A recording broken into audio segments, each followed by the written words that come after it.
Welcome to the Glenn Mercer Show, where we talk all things vegan. If you're not already vegan, no worries, we'll get you there. If you are, tune in for health advice, information on climate change, and all the damage done by our most destructive industry, animal agriculture. We'll also talk cooking, theater, film, and culture. My two reasons for starting this podcast: to entertain, to inform, and to make people vegan. Oh, that's 3. Shit. Welcome to the Glenn Mercer Show. You could find us across all your favorite podcast platforms. You could find us on YouTube. And please remember to subscribe. There's no downside to subscribing. It just makes me happy.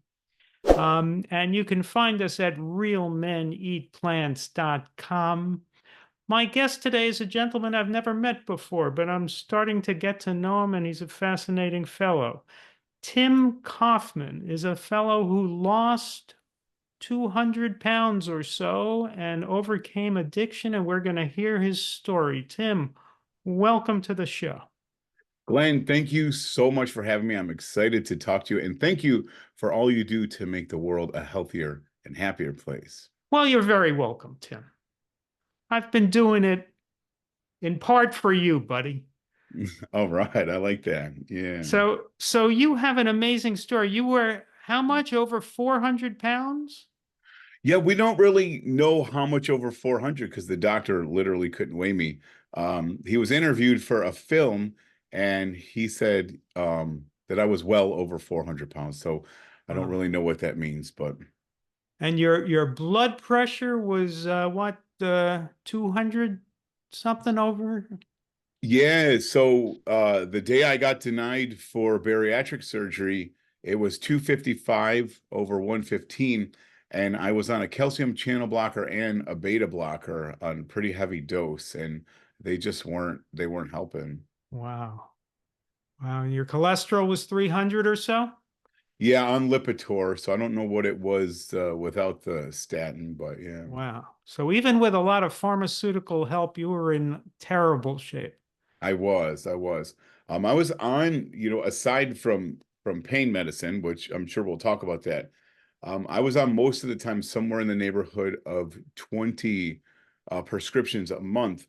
And as time went on, and I adopted a whole food plant exclusive diet.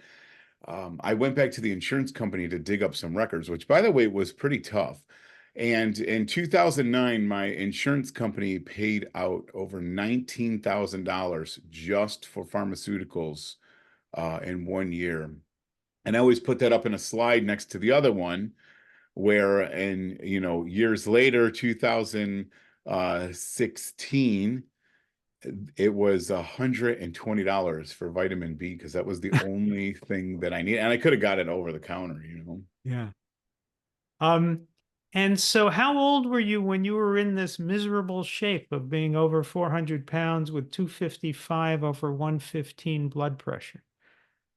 Yeah, I mean, I could say, probably at my worst I was 38, but I think, it's a very dynamic thing. Like you don't just wake up in bad shape one day. It's a slow fade, and sometimes it's slow enough that you don't really grasp, what's happening until it's so late that you got a big mess on your hands. Right. So literally you were in a stage where you might not have lived another year or so. Yeah, there was no way I would have. And we can kind of go back and kind of build up to that. But, at my very worst, I would lay, and this is the days of cordless phones, right? Like, but it didn't matter if it was a cordless phone or a remote to the TV. I would lay down and I will put that on my chest, and my heart would beat so hard that it would get air. You literally could see it jump off my chest and clear it so you could see air underneath it. Um, I was in bad shape, and I think, it's at 400 pounds, it's easy to kind of relate to what it's like physically, because you can just put the balance of my weight on your back and try to pick up your car keys or go upstairs. But emotionally, to be that weight and that sick, and then not knowing if you're going to wake up in the morning. It's a very heavy emotional weight. I wanted to be a good dad. I just physically couldn't. I wanted to be a good husband, but I was so restricted and so constrained all the time by, physically what I could do. I can remember, my daughter was a toddler and we lived on a busy road at the time. And she got out of her car seat and her feet hit the ground and she took off running straight to the road. And I just stood there helpless. Like I just could not chase her. And just had to hope that my wife would get around the vehicle before she got to the road. And like, that's tough. That's tough to be in that situation. So it's hard physically, it's hard mentally and emotionally, and it was also a challenge spiritually too. All three facets of my life. And was there a drug problem as well? Yeah. So, if you don't mind, we'll go back and I'll kind of lay Oh, some sure. groundwork. So I grew up in a kind of a rural area, and people, high school kids, we worked on farms. That's what we did. So there's a dairy farm right across the street from us. And so I got a job at 14 years old and I started working and I worked hard and I was a good hard worker, but I kept getting hurt all the time. Constantly, straining something, twisting something, but I thought it was just like clumsy. So as time went on, Heather and I wanted to get married. We got married super young, and about 18 years old, I got a job in a factory because I would be married then. I had just turned 20 when we got married. So I got a job in a factory and I was working more over my head and my shoulder kept dislocating. And it got to the point where just the pressure from me sneezing would actually make it dislocate out of the socket. I went to the doctor, which we didn't really do much of. I mean, my family hardly ever went to the doctor. They didn't take medicine. They were just, tough country people, kind of like they kind of saw like I don't know, maybe the whole medical system as like a weakness. I don't know what they thought, but we just never did any of that. I went to the doctor. He said that he could fix my shoulder. It was really stretched out, and the plan was to go in there and they were going to take the tendons and the ligaments and they were going to tighten everything up and put some anchors in there, stitch it back together, and I would be on my way. When they went in to do the surgery, he started pulling on stuff and he realized then that I had something more than just a bad shoulder. And I was diagnosed with this disease called Ehlers-Danlos syndrome. And basically it's a connective tissue disease. It's genetic. And the collagen, the kind of glue that holds my body together, is super stretchy, so like bubble gum. And, being younger, the dislocations and, the knees not tracking wasn't that big of a deal. You're young, you're resilient, you're still growing. But as I got into my teenage years, my late teenage years, I had started getting arthritis, terrible. I had already chipped all the cartilage away. My bones were actually starting to disintegrate, like at the joints. So I was in bad shape. The doctor, after he diagnosed me with that, sent me to a genetic specialist, and they basically told me, go home, do as little as you possibly can, keep your body very well supported, get a different type of job that's not manual, and get a sedentary job, and just keep your body as still as possible, do as little as you possibly can, because you have very limited life left in your joints. And that's where they left me at, a wedding. In fact, by the time I had the surgery, we had just got married. This is months after we got married. We have a kid on the way, and they're telling me, I'm going to be on disability if I don't change my job. It was a mess. And, it was a huge hit. We had all these dreams and hopes and things that we wanted to accomplish. We knew exactly what it looked like, and it was all just ripped away like instantly. And along with that diagnosis and that prognosis, the pills came in, and you know, pills. So I was prescribed like a Vicodin or Lortab hydrocodone at first is what they normally give, for acute pain or surgery, things like that. But the thing was, I had chronic pain, and when I took them, they were really effective. They worked really well. And, we all know how the story goes. They worked until they didn't. Mhm. And I built up a tolerance. And then the doctor put me on Percocets, a little stronger, and then worked my way up through the dosages on those. And then at the time, back in the late 90s, OxyContin was getting prescribed like candy. And so I was on Oxy for quite a long time. And, again, back then, they didn't have as many controls. It wasn't as computerized. So I had paper scripts. Things were a lot cheaper. So I could go to 3 different doctors, get 3 different scripts, have insurance pay for one, and then, pay cash for the other two, and no one knew. So I started taking massive amounts of these pills, and, the more I'd take, the more tolerance I would build up, and to the point where, there were weeks I would go through a couple hundred pills in a week. Let me And interrupt you here. Now, when you were sure, initially were getting the prescriptions, it was for pain. yes. When you got on OxyContin and you started taking it more and more often, was it still to relieve pain or was it for a high that you were getting from Well, probably neither. it? So, Oh, so the journey through addiction is kind of odd. It starts out, like, for me, it started out as a physical pain, a very legitimate physical pain.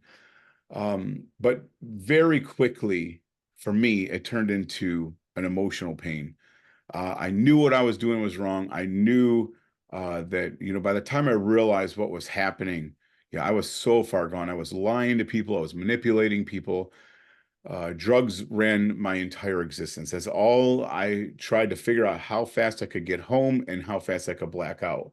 So and the drugs were controlling your existence because if you didn't take them, you were in pain, or what was the yes, so need for that's them? that. So that's how it starts. That's where I was going with this kind of addiction journey. It starts off that you need to cover up the pain, mask the pain. It never really takes it away. It kind of muffles it, but you also feel good. You get the high, if you want to call it a high.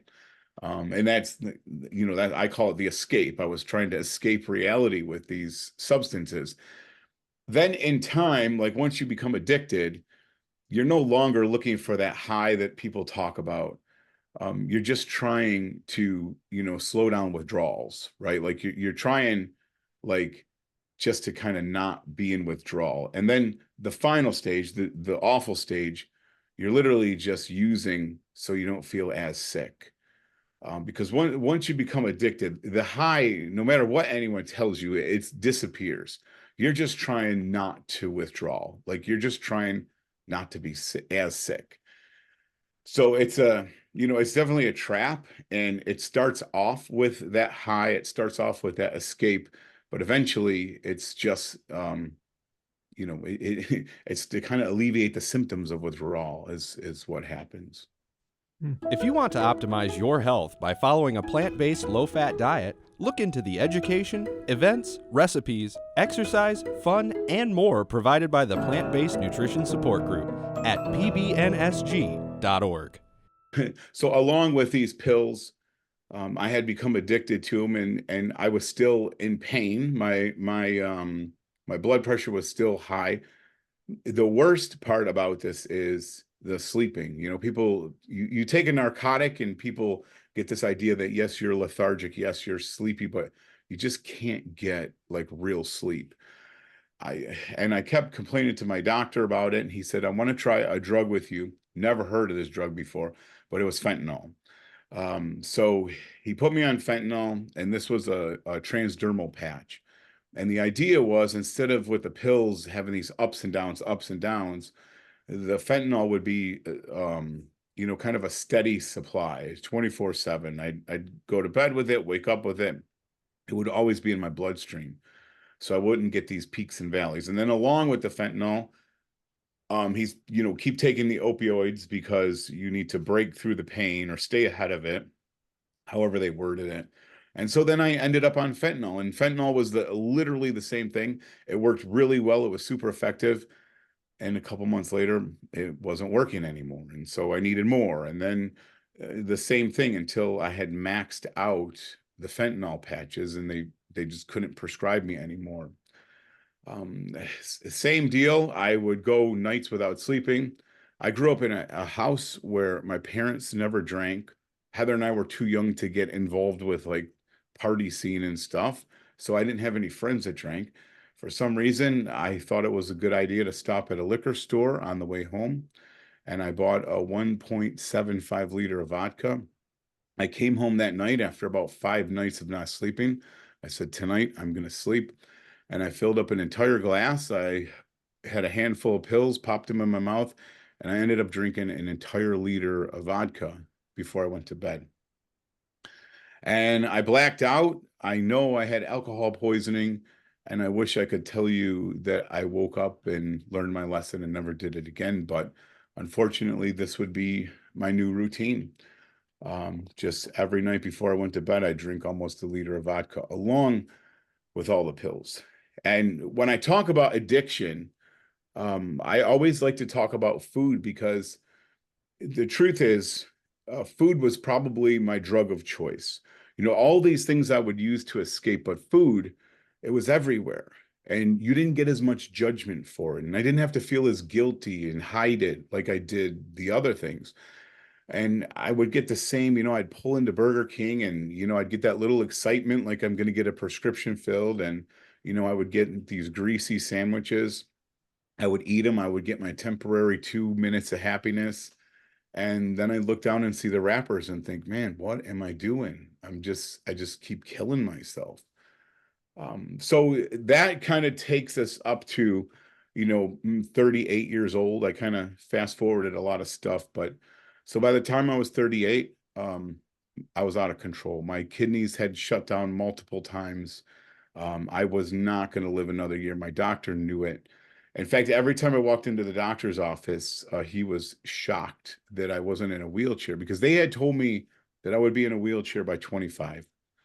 So my life was canes and crutches. Could hardly walk out even to the mailbox. And And how many kids do you have? so I have two children. I have Two a son children. and a So daughter. how Yeah. old were they when you were 38? You're gonna make me do math here. So they would have been, between 8 and 15 in that era. Uh-huh. Yeah. And they must have seen what was going on. They must have seen that dad was a mess. Yeah, we hit it well. Heather Heather helped me hide it well, but dad was sick, because I always had this thing that I could justify my behavior because I had this crazy disease and I just hid behind it. And I figured these were the cards I was dealt. I was doing the best I could with the hand I was dealt. And this was just I think at some point I kind of gave up that like, this is as good as it's going to get. And, for me, my life became seeing how fast I could black out at night. And I knew that I wasn't going to last much longer. I'd say I don't think I was suicidal. I guess you could say a slow suicide, but I knew that I wasn't going to wake up one morning, and I don't know that I cared one way or another. I was just tired. I was just sick of all the stuff I was going through. I had enough. So what turned this around, Tim? Yes, I I wish I could tell you there was this big flash from the sky and I saw this light, but that's kind of not how my story goes. It's not really a Hollywood movie. I think the first thing that happened for me, although people know me for my plant-based lifestyle, actually food had little to do with the beginning of my transformation. Heather's mom, who was like a second mom to me, because we were so young, I kind of grew up over there, so I spent more time with her mom than I did my own. She had like a cold flu thing going on for weeks, and it had turned into months, and we finally convinced her to go to the doctor. She gets some blood work, and she was diagnosed with leukemia. And it's like a switch flipped, from who's going to pick up the kids from softball practice to who's going to go stay with mom. I called her Ma B. And go into the cancer hospital to visit her. It probably flipped that first domino for me. And the domino was gratitude. And I'll never forget the day I walked up to her bed. She was waiting for a transfusion the next morning. So she would go through these cycles where she'd have to get transfused and she would get so tired. Her immune system was shot. And I remember walking up to her bed and her eyes opened really slowly. And she said, "How's your knee?" And it was like a lightning bolt went through me that, I mean, it shows you what kind of person she is. But, all I did my entire life was complain about what was wrong with me, what I needed, what I didn't have. I never stopped to think about all the amazing things that I still had. And I was taking them for granted. I was going to go home with sore knees that day, but she didn't get to come home. She had to stay for her transfusion. And, while I complained about my sore knee, there's likely someone in that hospital getting a leg amputated to get rid of a tumor. I got to walk out of those doors that night, and there's a lot of people in that cancer ward that would never come home. And then they put her in a pediatric wing for some experimental chemo. So then, my kids were young at the time. I'm seeing all these pediatric patients, with bald heads and masks on. And it just like, I'm thinking, man, these poor kids, but their parents, what these parents must go through. And it really made me value all the things that I did have. I had a wife and kids that loved me. I had a healthy family, had a roof over my head, but all I did was complain. So I think that was the first domino. Shortly after that, I would get my second domino. And by the way, these dominoes came with a very hefty price. My father we thought he had pneumonia. He went in to get a chest x-ray and we found out he had stage 4 kidney cancer that had metastasized to his whole body. So his lungs were just full. My dad was given 6 months to live.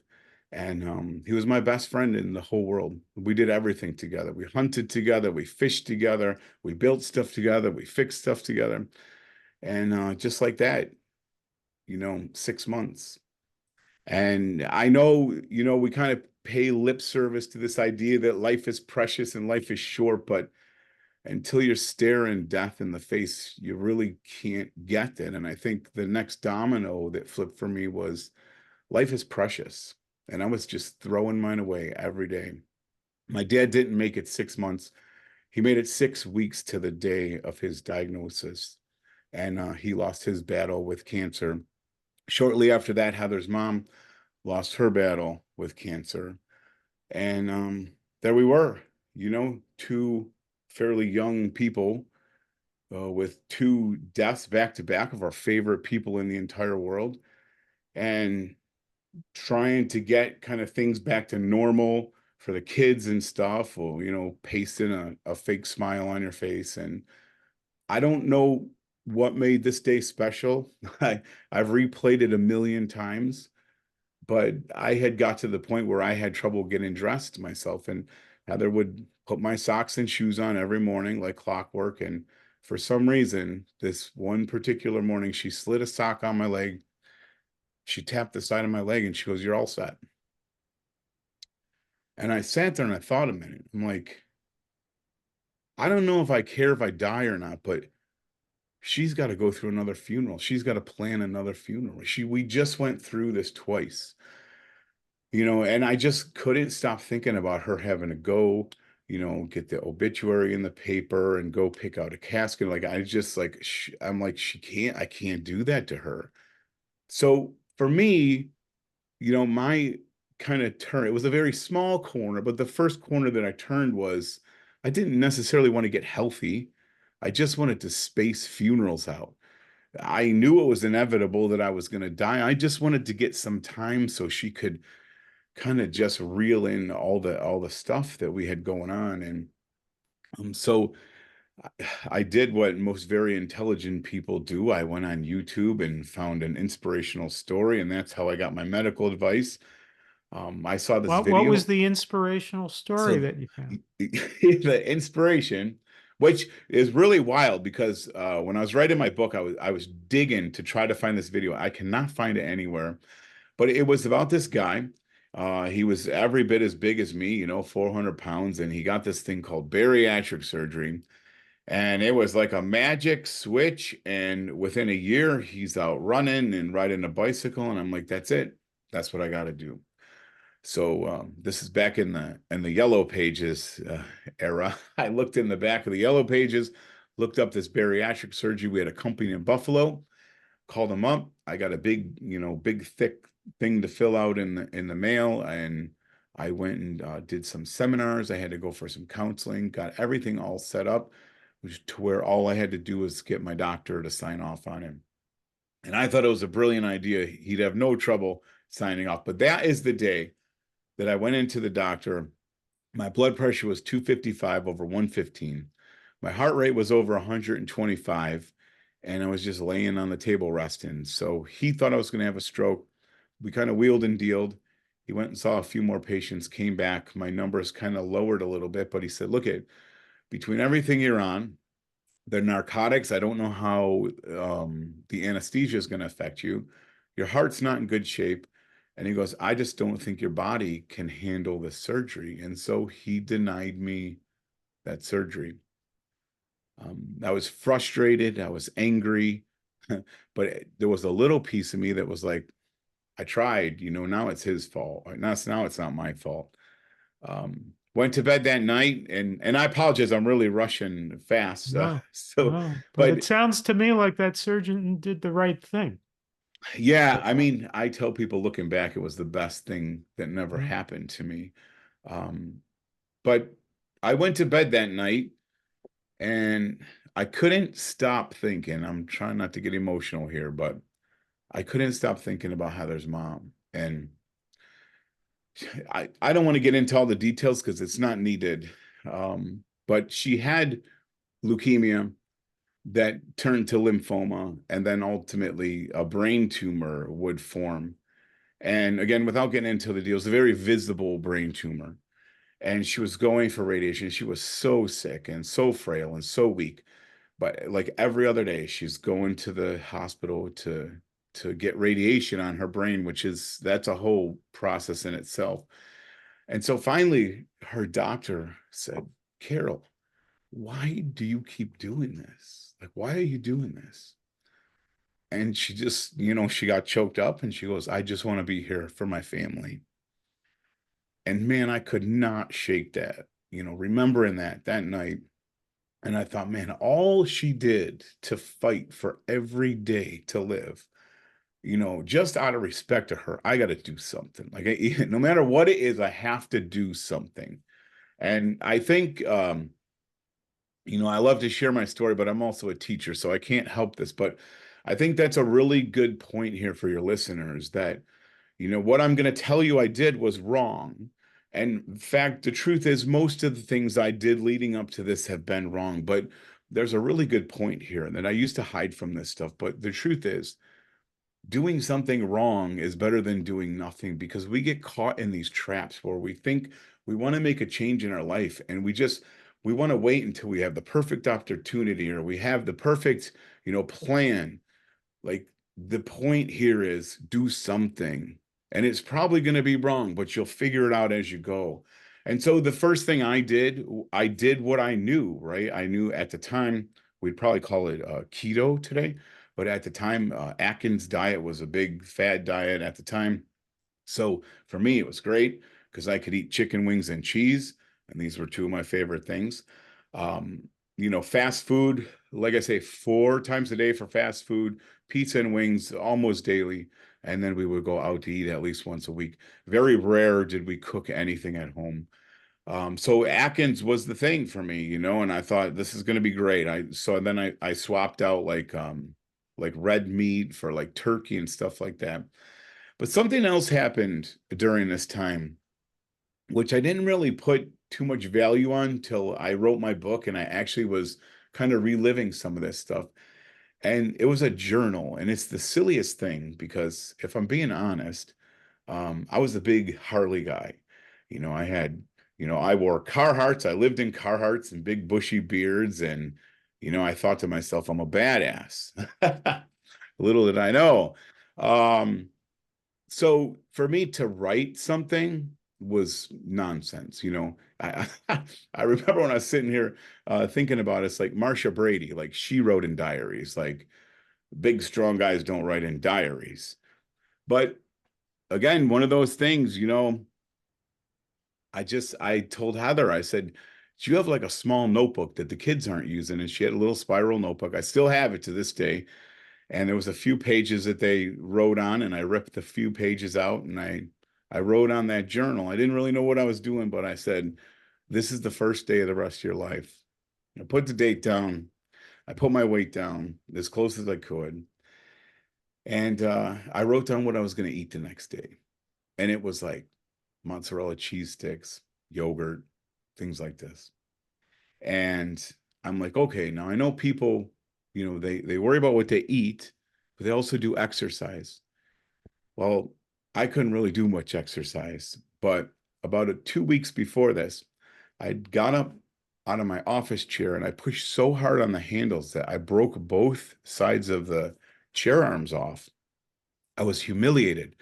One of my colleagues brought me a chair. He said, "Oh, that one's seen better days," and he gave me his chair. And I thought, if I can stand up out of a chair once, then I can do it twice. So my exercise, it says EX, chair times 2. And that was it. That was my exercise. But I was essentially doubling the amount of work. So every time I'd get out of my desk, I'd sit down and I'd get back up. And that was a big deal for me. I mean, Heather used to buy me triplicates of my shirts. So if she bought one shirt, and they were basically all the same because I had to shop at the big and tall shop, but she'd get, 3 of the same color shirts because I would sweat so much in school that I have to change. Like every 2 teaching periods, I would change so no one knew how soaked I was. So So you were when you were at this weight and you were in such miserable health, you were also going to school in the morning yes, and teaching all day? yes, Wow. it looked much different than it does now. But and you know Were what, you Glenn? standing up when you were teaching? As little as possible. I was Mhm. sitting in a roller chair. Um, what's interesting, Glenn, is I think that probably cost me a few years of heavier addiction. The fact that I was getting awards as a teacher, I was doing my job really well. Um, And you were teaching engineering. I was teaching engineering I was really good at it. Like I was really, really good at it. And I think that kind of fed the thing. Well, if I can, as long as I can have, I'm bringing money home, I still have a job, I'm still very functional ish. I think that prolonged. If I would have got to the point where I couldn't go into work, I couldn't do my job, or I got fired, that probably would have hurried me up on the right path. But I think for so long I had gotten away with it that I thought, well, if I can be a good teacher and black out every night, it can't be that bad.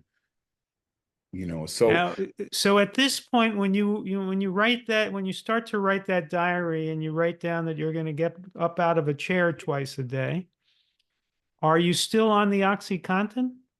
yeah, yep. So, but again, 2 things happen here. One, I made a move. 2, I documented. Um, and really the third thing that happened, I started recognizing a connection to what I was eating, that was new. That was new for me. I'd never done that before. So I went through that day and I came home that night and I'm like, now what do I do? What do I do with this journal thing? I opened it up and I'm like, I feel like I should put something in here to close the day out. And I honestly, 10 years went by before I even thought about this. But at the bottom of that page, I said, you did good. Those 3 words would come back, like I say, a decade later. And I'm like, that was the first act of self-love that I could remember. And the thing is, like, I wrote it down. So, like, I could kid myself the next day, I can't do this, I'll never get it. But you did it yesterday. And you can't take it away because you wrote it down. You did something. And I think my whole life I had failed so much at everything I tried. that I was just destined to fail. And now I had this like mini accomplishment. And so that's kind of where, I started building that momentum. So yeah, and to answer your question, I'm still, I'm still, I'm trying at this point to get off the pills because when my father passed away, I had the problem I was having is I was withdrawing more than I was getting pills because I would get, a prescription for 90 tablets. They'd be gone in 2 days. So I would spend all this time withdrawing until I could figure out a way to get more pills. And it got to the point where it like literally wasn't worth it. So before my father had passed away, I had been pretty clean for maybe a month or two. And then when he passed away, I kind of binged a little bit. I called my doctor. I got some pills, and I had a pretty good relapse, but it was short. And so then things kept happening. Let me continue on, and I'll kind of weave that back in. Let me So ask you one more question. Were all your sure, pills prescription pills that you got from the doctor? all my pills were prescription pills that either I got from a doctor or someone else did. Yeah. Uh-huh. They were I was not taking street drugs, if that's what you're asking. No. Yeah. Which I think looking back, that kind of justifies, well, from a doctor, so it must be okay. Yeah. But things like fentanyl, like no one knew what fentanyl was back then. I think until Yeah. Michael Jackson, no one knew what fentanyl was. But yeah, I think it made it easier if they were from a doctor, right? Yeah. Well, I won't get into that, but let's say one of my doctors is no longer a doctor, and I know he's done some time, so I'll just leave it at that. Um, so what started happening is I was feeling better. I did lose weight on the Atkins. I felt lighter, but I was still sick. And for some reason, I sat down in front of Netflix and I'm flipping through, and this film called Fat, Sick, and Nearly Dead pops up. And I was going to scroll right on by it, but it had a really cool, like cartoony look to it. And, I love learning. I love documentaries. And I turned this thing on, and Joe Cross's accent hit me right away. It's like, oh, this guy's got a cool accent. So if you didn't ever see the film, or your listeners haven't, it's Joe Cross comes to the U.S. from Australia. He spends 60 days in the U.S. traveling, consuming nothing but vegetable and fruit juice out of this juice machine. And by the end of the film, he loses a bunch of weight, gets off all his meds, cures himself from an autoimmune disease, and inspires a whole bunch of people along the way. And I'm watching this thing and I'm like, man, this is crazy. Like, I didn't really pay too much attention to exactly what Joe was doing, but I wanted what Joe had. I wanted the results. So I ordered a juice machine by the time the credits were rolling, and January 1st was right around the corner. This will be 12 years ago, coming up. And I started a juice fast, a 30-day juice fast. And it's funny because, I put in my book, like if Joe would have been putting raccoon turds in there, then that's what Tim would have done. By the way, I you've mentioned your book. Your book is called Escape. Yeah, escape. Yeah, Would you hold it up here for me? sure, sure. Book is Yeah, called Escape. Um, and yeah. read the subtitle there, It's Breaking Free. from a self-made prison. Yeah. Yeah. So so I wanted what Joe had, and I didn't care how he got it. I just knew I needed to do what he did. So the juicer comes, and again, we're not used to buying produce. We're used to buying Totino's pizza rolls and the box fried chicken and things like that. So I'm like, we got to go get some vegetables. And I don't know if you've ever juiced before, but I got what I thought was a healthy bag of vegetables. When it went through the juicer, it was about a quarter cup. So I'm like, we got problems here. So we had to learn how to shop. And we had to learn to go to the produce companies and, the farmers markets. And, we even started ordering carrots wholesale through restaurant companies. They Now thought you we had a say we horse.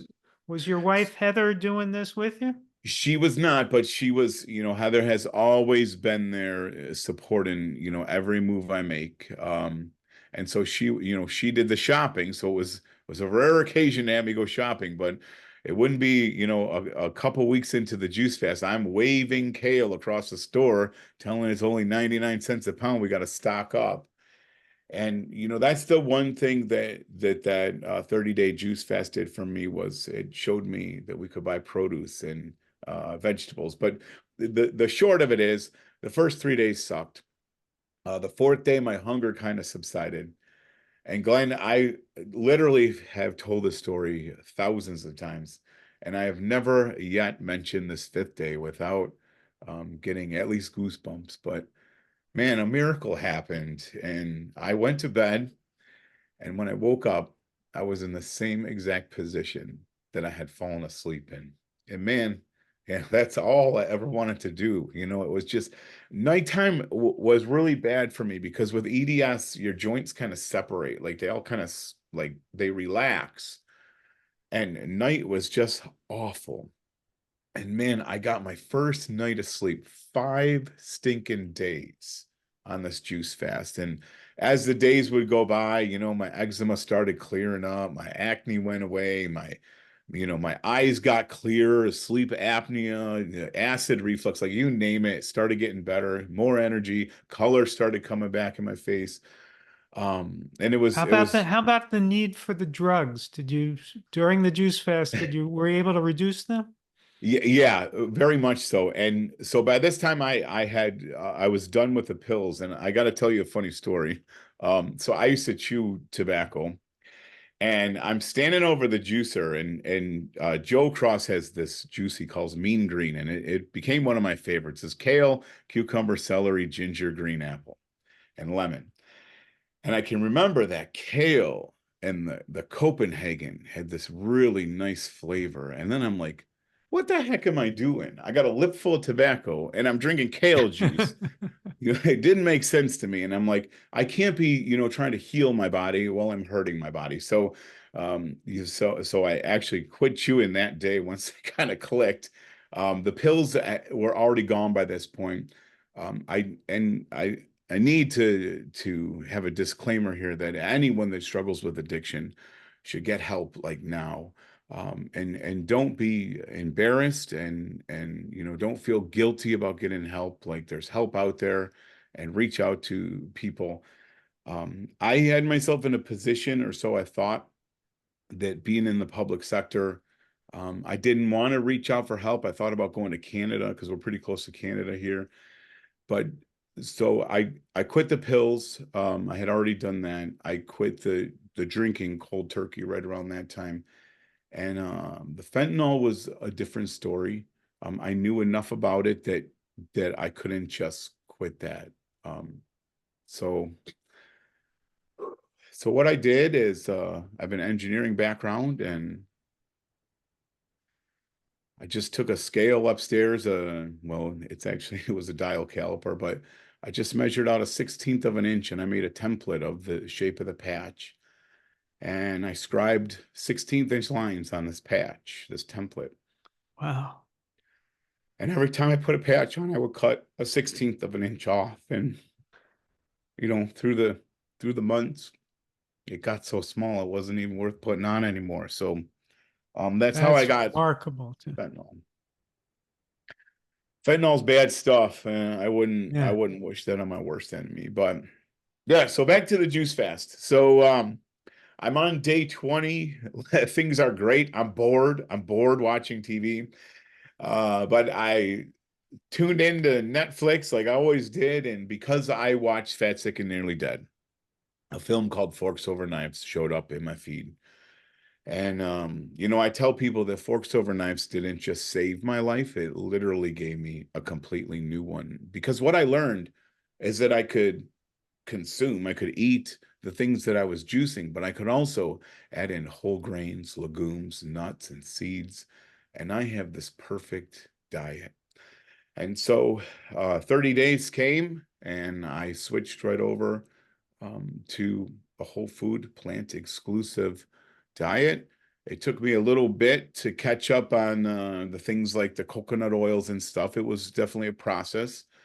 But as far as animal products go, it's been 12 years at midnight, 11:59. Animal products that I know of. I mean, Yeah.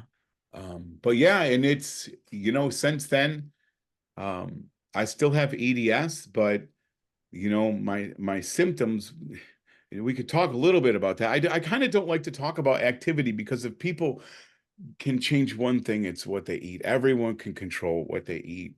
And it sounds so crazy to hear.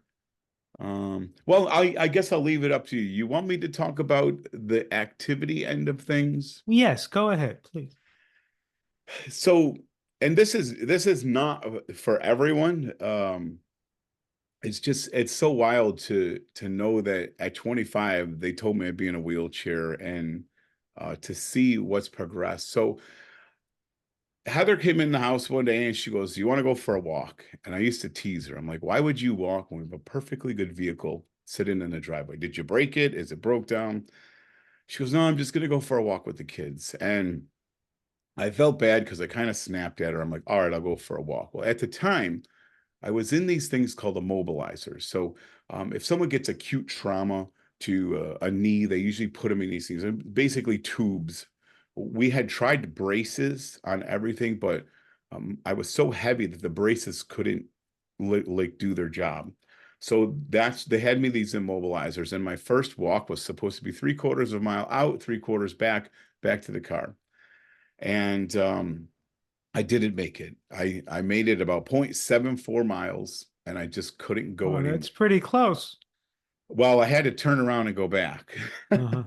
So I didn't make it quite halfway. And I sat on this rock, and we still have the picture, and the picture's floating around all over the internet. But my kids captured this moment of, dad, his first DNF and did not finish.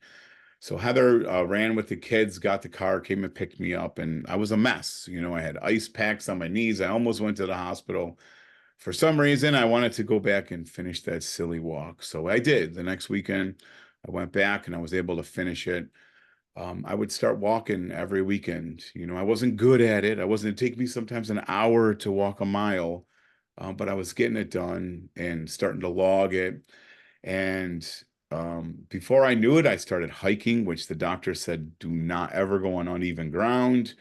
And I'll fast forward through a lot of this stuff, but I had my cousin, he came over to eat dinner with us, and he showed me a picture from the summit of a high peak in the Adirondacks.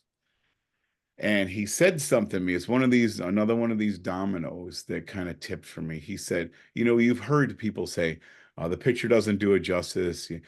He goes, everyone says you got to see it with your own eyes. And he goes, I was standing up on top of that summit, and I realized how few people on the planet will ever get to see the summit of a mountain with their own eyes. And I'm like, I'm going to climb a mountain. So I called my doctor, the same doctor that denied me the bariatric surgery. And I said, "Doc, I'm going to be climbing a mountain next year. So you got to get these immobilizers off me because I need to bend my knees." And instead of laughing at me or giving me this warning, he said, "Okay, I'm going to," at the time you had to get a referral. "I'm going to give you a referral to a prosthetic doctor." And they casted my legs, sent them to California, made me these real fancy braces. And I found a school after I got done working. I found this other school where I could just walk stairs. And, at first I could do 5 or 10 stairs, and that turned into 20, and then 50, and then 100. And before I knew it, I was timing, walking up and down stairs. And later that summer, me and Ron went out to the Adirondack Mountains. We drove 6 hours, and I summited my first high peak in 2012. What peak was that? That was called Big Slide Mountain, and it was a heck of a hike. And it took us from dark till dark, basically. And I went up there, and by this time I was in one brace at this time. But stood up there and thought, man, I'm supposed to be in a stinking wheelchair, and I'm like on top of the world. So from there, I would get stronger. And what I didn't know, looking back, it looks easy to seem, real intelligent about this, but I had no clue that what I was eating, you know, number one was driving the inflammation out of my body. My entire diet, my whole life was inflammatory. The animal products, the processed oils, the sugars, all that stuff, very inflammatory foods. That was my diet, consist of 100% that. Now that I was eating this, anti-inflammatory diet with the leafy greens and the grains, on top of that, I'm flooding my body with the nutrients from my food, giving it a chance to heal. That, along with me getting outside, walking, bending, moving, instead of just being braced and caned in crutches, my muscles were starting to build up to take over for my joints. Now, I'm definitely not doing this for a brag, but I got to the point with weight training where I could deadlift a 500-pound bar. Wow. What's interesting about that's a heavy deadlift for the average gym goer, I would say. But Yeah. what's interesting about EDS is I could pull on my wrist and actually separate it. So it shows you the muscles could take over where the joints were weak. And I had this perfect storm of health and fitness and mobility. And, literally thinking, just years ago, we were trying to get clearance so I could get a little motorized scooter so I could go on a field trip with the kids. But from the mountains, we started walking, and I asked Heather one day, I'm like, do you want to go run a 5K? I said, my feet feel fast. And she goes, isn't that like a marathon? I'm like, I think so, but we should go try it. So we signed up for a 5K, and we worked really hard. And the goal was to run the entire thing without walking. When we got to the finish line, Glenn, we were so emotional that people thought we got bad news while we were out on the course. And on the way home that day, I kind of gave her a nudge, and I'm like, how about a 10K? She goes, man, I almost puked. I'm not doing a 10K. So about 2 months later, we ran our first 10K together. And on the way home, of course, I nudged her again. I'm like, how about a half marathon? And she said, absolutely not. You're crazy. But I had a handicap parking pass that was due to expire in September. And that just happened to be the same month as our big, it's Niagara. I live kind of close to Niagara Falls. So the Mighty Niagara half marathon is run, it goes right by the falls. And I thought, man, wouldn't it be cool to actually legally park in a handicap spot while I run my first half marathon? So I took a picture of Heather's mom and my dad and my family. I taped it on my handicap pass, put a hole in it. I did not park in a handicap spot, by the way.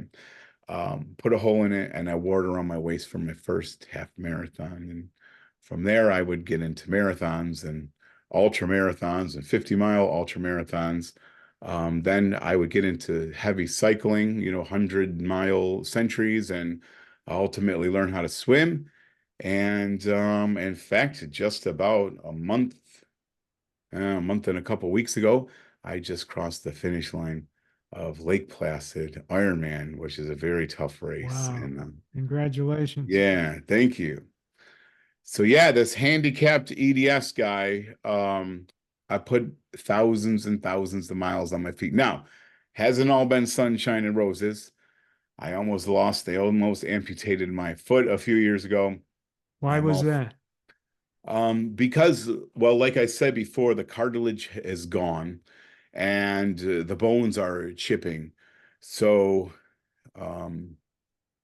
they tried to rebuild the ankle by doing these micro fractures, and they can't get really many anchors in there because there's so much deterioration. And then that kind of failed, which I probably made the bad choice of trying to save myself from a fusion, but I was hopeful. And so for about 3 years, I couldn't really put weight on it. So that really slowed me down. And then a doctor gave me a choice. He goes, here, we either have to amputate or we can do a fusion, and hopefully it'll take and the bones will bond. So I had it about 3 years ago. They took about 4 inches of my fibula out, and they cut my tibia flat, my talus flat, and they put the fibula bone in there sideways and bolted it all together. They were going to teach me how to walk in October, and I was already walking 5Ks. So I healed up just nice, and I'm back to running again. And I've had a few, I have a couple back surgeries and my ulnar nerve. They had to, they got to tweak a lot of stuff, but I'm still going and I'm still happy and I'm still grateful and I'm Are thankful you for in this. any pain? I am not in pain at all. No, Yeah, because there's no no. inflammation in your body because of your diet. Yeah, in fact, to be honest with you, my physical therapist gets mad at me. She goes, if you had that inflammation, it would slow you down more. Where I am, and I don't suggest this for people with EDS, but where I am right now, if I don't want to say seize up. I don't know what the right word is, but I feel like when I stop moving, like I have to at least walk a couple miles every day. And I think, as I'm getting older too, when I don't do that, I feel like I'm seizing up. And I think the arthritis starts to set in. So as long as everything's moving, I'm good to go. Glenn, I never told you about Heather. So about 2 years after my journey started, um, Heather was always stealing my food. And one day she's like, why am I even cooking? So, so, but what happened was, she had a medical issue, went into the hospital for surgery, and was taken back to all the nights spending with her mom in the hospital. And I went up to the hospital that night with her and to pick her up. And she said, listen, she goes, I can't control a lot of things in my life, but she goes, I can control what I eat. And she goes, I'm 100% plant-based from this day forward. And man, I was so happy. But I'll tell you what, on the way home, I had a bag of pretzels and I started eating pretzels. She goes, do you know those are processed and there's salt in them? And I'm like, oh, so I created a monster. But so Heather, I lost about 90 pounds.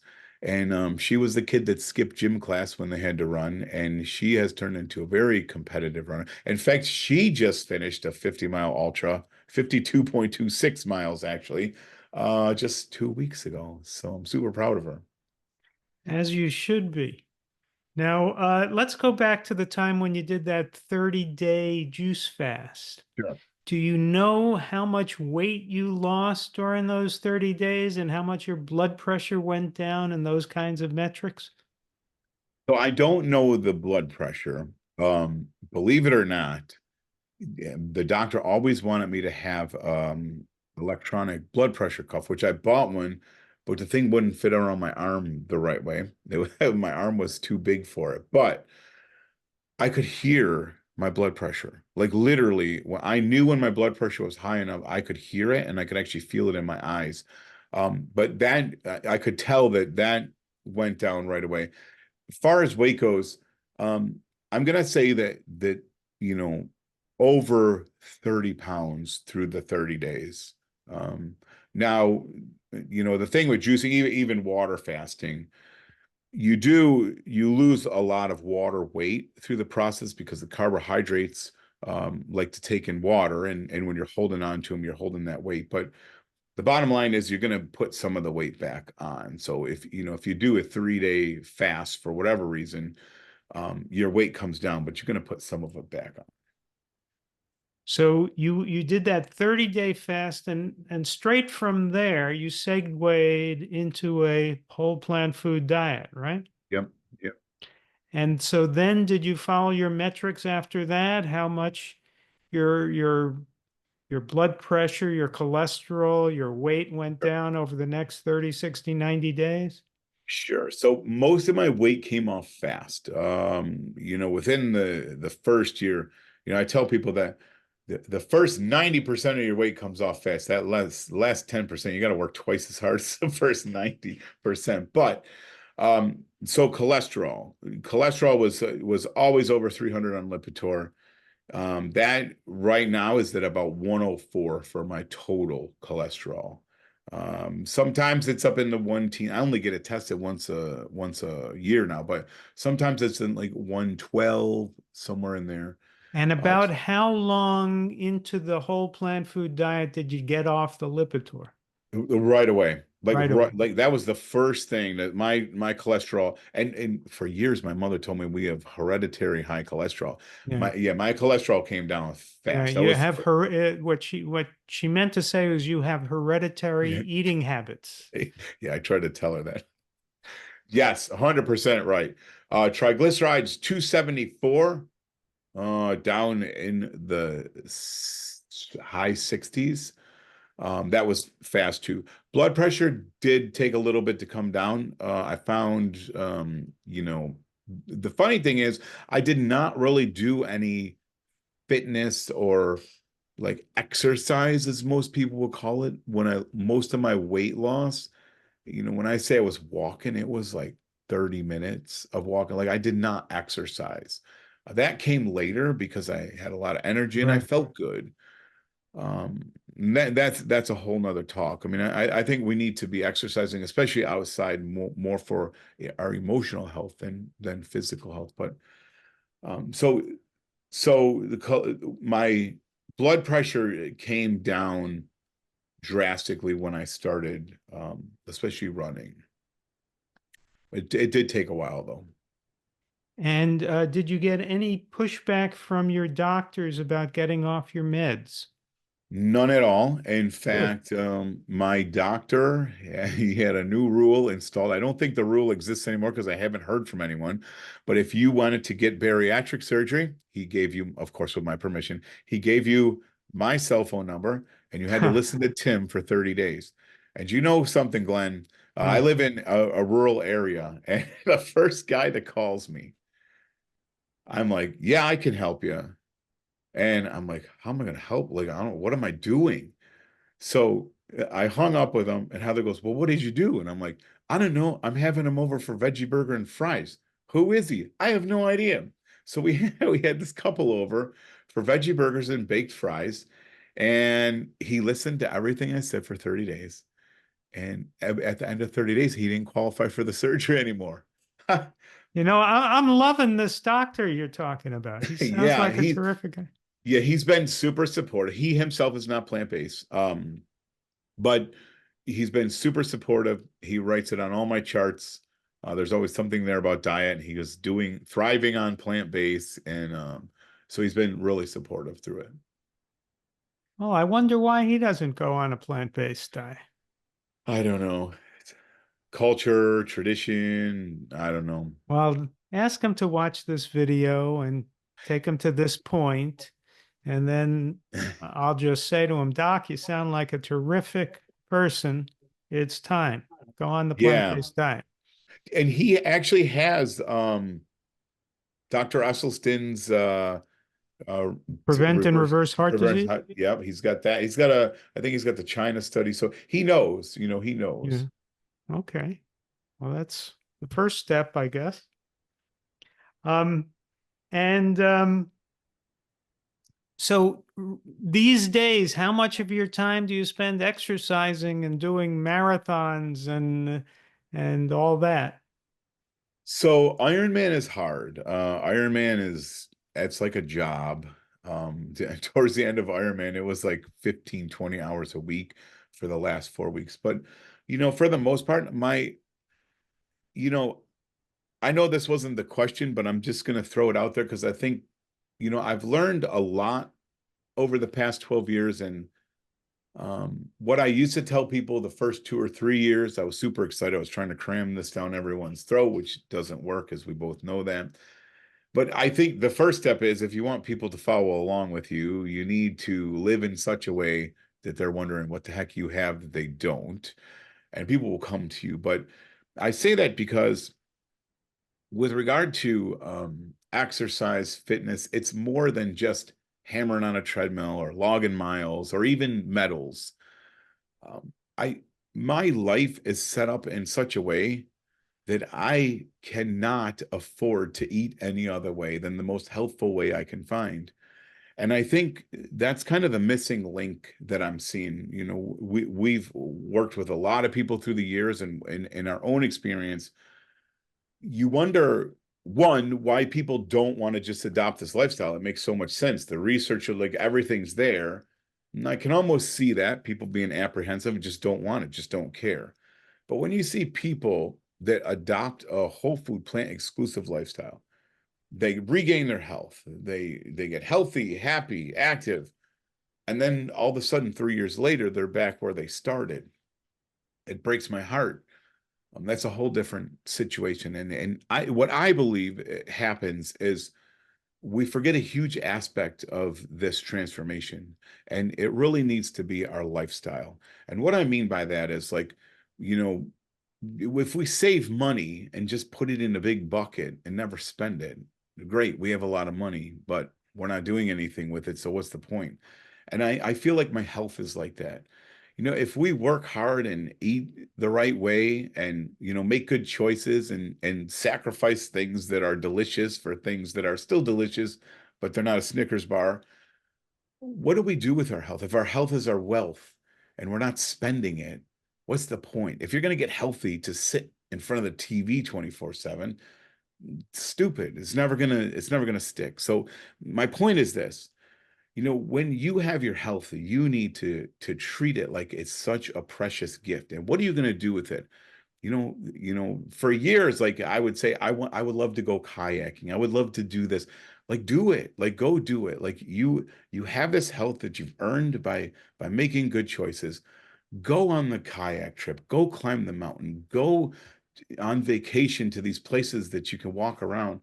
And our life, both Heather and my life, is set up in such a way that it can only be afforded through healthy choices. I don't know if that makes sense, but it's really not about the fitness.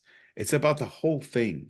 Like, we love to go to the mountains. We just got back from Yosemite. We went to Sequoia, and, walking 15, 20 miles through these parks. I could have never done that before. And it broke my heart seeing, I saw this really big, you're kind of at elevation. You're up 6,000 feet. And this really heavy guy, man, he was having so much trouble.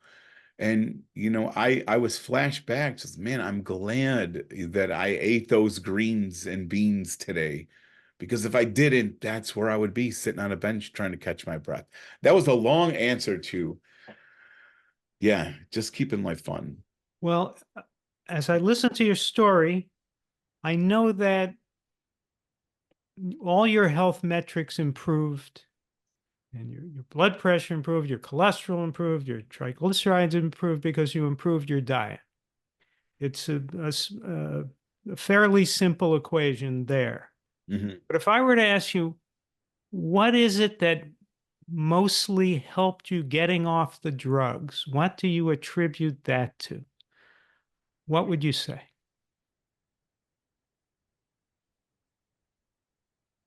So it kind of feeds back. I don't want to give you the same thing that I just said, but it just feeds back probably to, first of all, gratitude.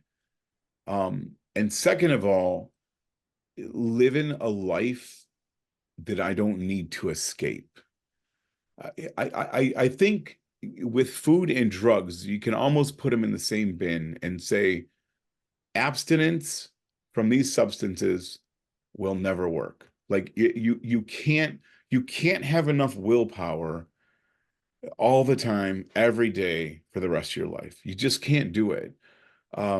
Whatever it is, whatever your addiction is, like, willpower is not going to cut it. There's going to be a day where you're weak, you're tired, your emotions are through the roof, and the opportunity's there. So rather than trying to create this abstinence, and again, I like to say I'm this intelligent, Glenn, but I'm not. Like, I can look back and see how this stuff kind of fell, and I'm like, oh, that's why. Interviewing all these doctors for something, that's what happened to me. I didn't even realize that's what happened. But what happened to me was I started getting a life that I didn't need to escape. In fact, I told you I went to bed at night not knowing if I'd wake up, not knowing if I care. The opposite has happened. And to this day, that literally happened this morning, 4:35, I wake up. I'm like, what's going on today? I cannot wait to start the day. I can't wait to get out of bed.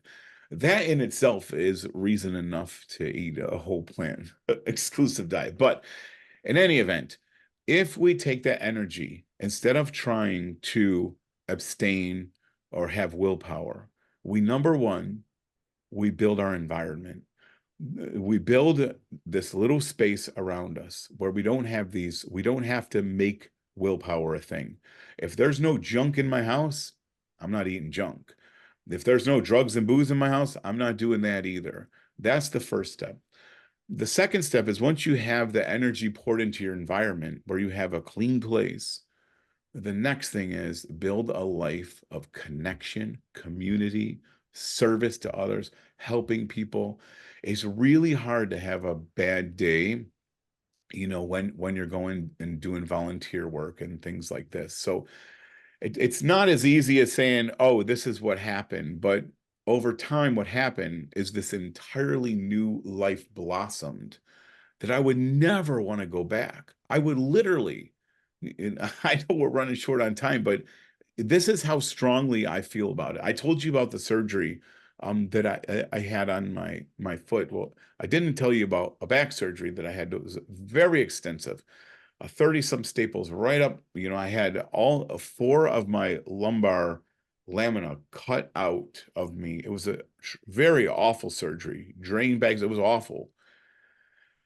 They were wheeling me back in at a team of 12 people.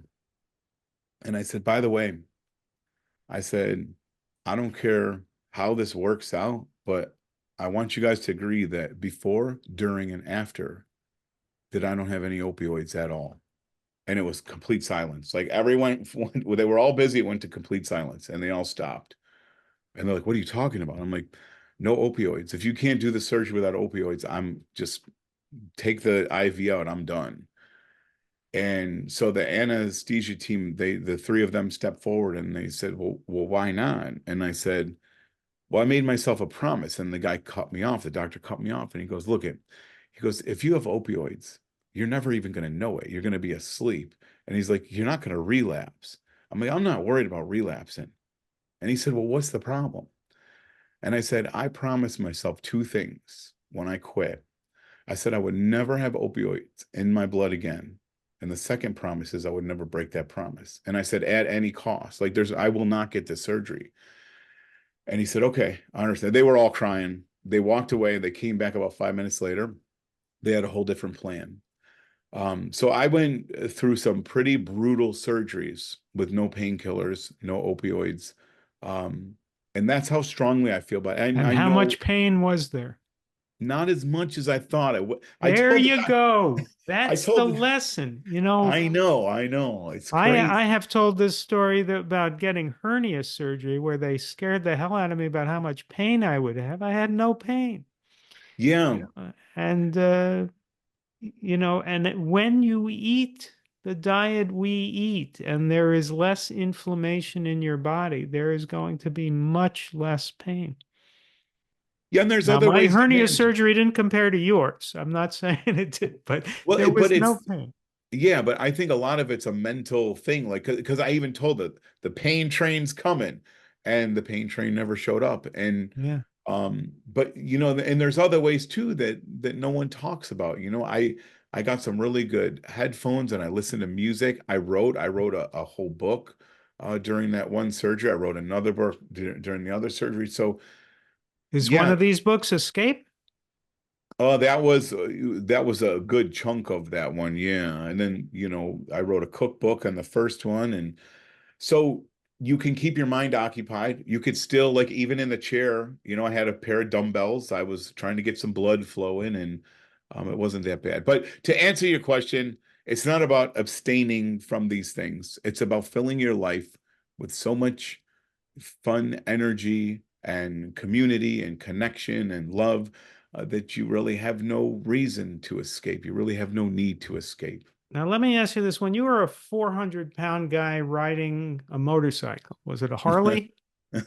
Well, no, but I loved Harleys, but I had a couple of Yamahas. Did you that in those days think about someday writing a cookbook?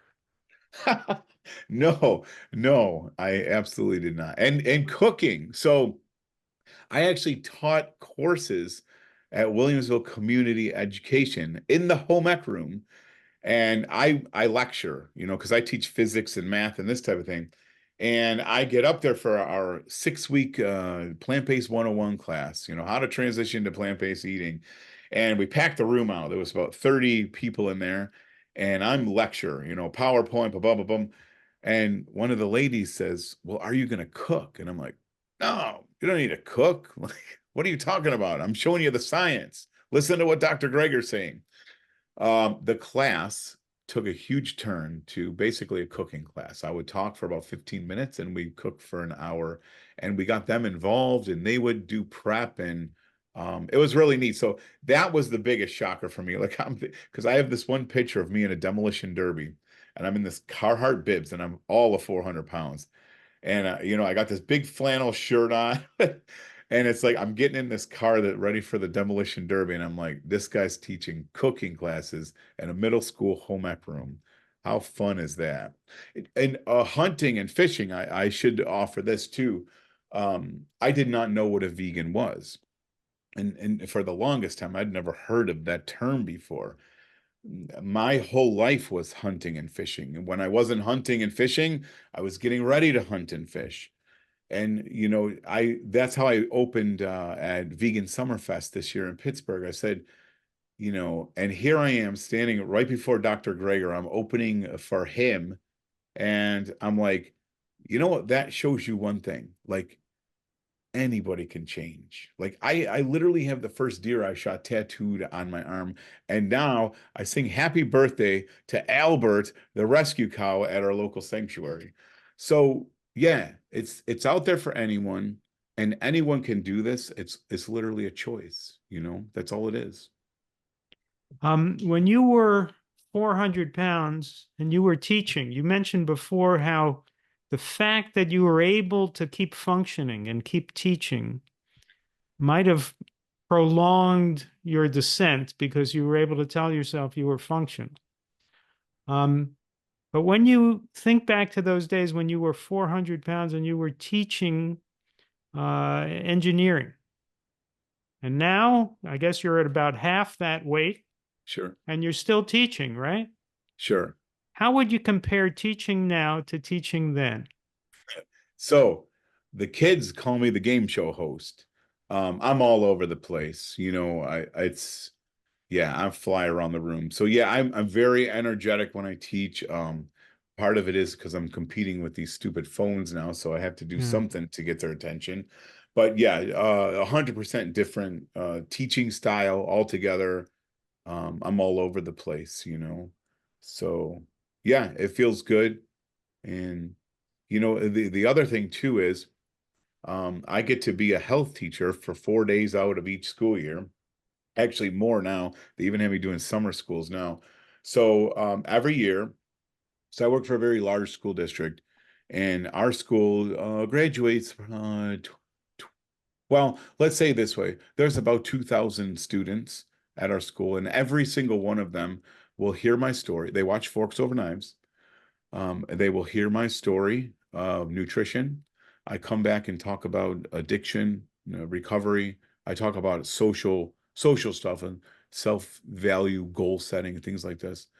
And so, they hear me twice, and then now they're even taking me to different schools in the district. So it's kind of cool. They give me a substitute, and I go share my story. It's similar to what we're doing here. Oh, that's beautiful. Now, you have a website which is fatmanrants.com. Yes, that man. And I see on that website that you have something called 5x5 Food Fix Coaching, and you have a membership. So tell us what you offer on your website. Yeah, so well, the 5x5, we're working on new stuff for that right now. Basically just Heather and I use it once in a while. It's kind of like if you've ever heard of the Mary's Mini, it's kind of a variation of that. We do a lot more vegetables than starches, though. Kind of like a reboot, and we've had people that come with no intention of plant-based and never heard of it in their life, and 2-3 years later, they're still going to town on it. So it's basically what we focus on is meal prep, because we feel that's the hardest thing for people. Like, people can know the the why to do this, but it's very another thing to do the how. And most people aren't used to cooking. So we had a very successful restaurant, a plant-based restaurant, meal prep company that we just sold in October. Oh, And you sold a restaurant. yes, it's a long story, but through it was an accidental restaurant. We served 55,000 meals out of there in a couple years between me and Heather. We're well over an hour into the interview, and I learn about an accidental restaurant. Well, you know how I told you I was cooking in the middle school home ec room? Uh-huh. I wanted to do that more for closer to our community, and I wanted to do it for free. So we leased a building, and we called it the Community Education Building, and we were the plan. Well, we were doing Instapot 101, air fryers, oil-free dressings, plant-based 101, microgreens. We were doing all these really cool things, and they were 100% free. People would come in. We could hold 30 seats in the building, and we would teach them on Thursday nights. And then Heather, we were selling like hummuses and little stuff up front to try to pay for the lease. COVID hit and they shut us down. And I said, well, wait a minute. We're kind of a store, so we won't teach anymore, but we're kind of a store because I had to pay the lease.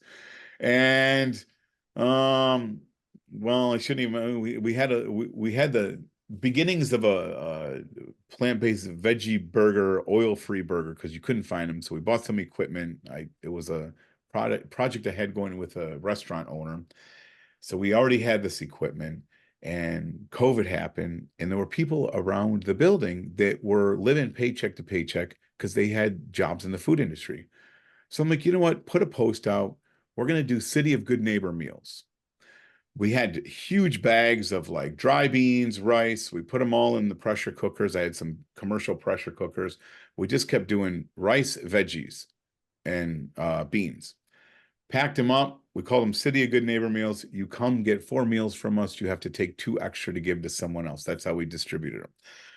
So COVID kind of calmed down, and then people wanted to know where we could get meals from. So we turned the place into a meal prep company, and it exploded. So that's where the restaurant came from. It got to be way too much. We had a So it was staff. a meal prep company, but it also was a restaurant? Yes, you could also eat in. Small. It started as a cafe, and what town is this in? this was in Lancaster. It was called Flourish Cafe. Lancaster, Actually, New York? yes, and the people that bought it are still doing meal prep. They took some of our recipes and put their own spin on it. I forgot why I said all that. Oh, because of the restaurant. So we learned a lot about food prep, and we learned a lot about shelf life and this type of thing. So what we did is we wanted to, with this 5x5, we wanted people to batch cook for 5 days.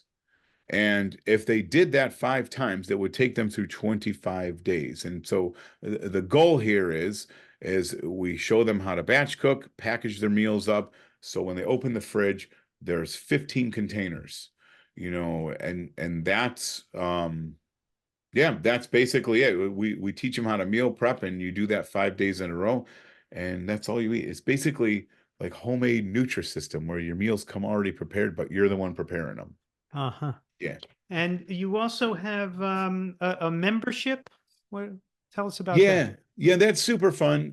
So I interview, a lot of doctors. In fact, I entered this month was Dr. Matthew Letterman. I'm sure you know Sure. him.